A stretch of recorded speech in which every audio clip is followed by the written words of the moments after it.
කාන්තාරයක් කියපු ගමන් අපේ හිතට එන්නේ නිමක් නැති වැලිකඳු සහ දැදිහිරු රශ්මිය විතරයි. හැබැයි මේ මුඩුබිම් මිනිශ්‍රමය සහ සුවිශේෂී තාක්ෂණයේ එකතු කරලා සරුසාර වනාන්තර බවට පත් කරන්න පුළුවන් කිව්වොත් ඔයාලා විශ්වාස කරනවද?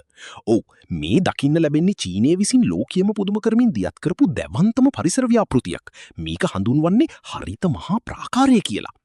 වීඩියෝවේ මුලින්ම පෙනෙන මේ කොටු හැඩති දැල් ව්‍යුහයන් දකිද්දි ඕනම කෙනෙකුට හිතෙන්නේ මේවා මොනවා හරි දඩයන් කරන්න දාපු දැල් කියලා. හැබැයි ඇත්තම කතාව ඒක නෙවෙයි. මේවා වියලි තනකොළ සහ උණ බම්බු භාවිතයෙන් හදපු සුවිශේෂී වැලි පාලන ව්‍යුහයන්.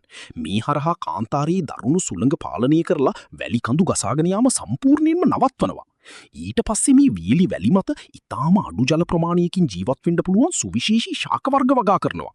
ඒ සඳහා බින්දු ජල සම්පාදන ක්‍රම වගේම ඩ්‍රෝන යානා සහ නවීන තාක්ෂණයත් උපරිමයෙන්ම භාවිත කරනවා. වසර ගණනාවක අකණ්ඩ උත්සාහයක ප්‍රතිඵලයක් විදිහට අද වෙද්දි චීනය විසින් හෙක්ටයාර මිලියන ගණනාවක මුඩු කාන්තාර භූමියක් සරුසාර හරිත වනාන්තර බවට පත් කරලා අවසන්.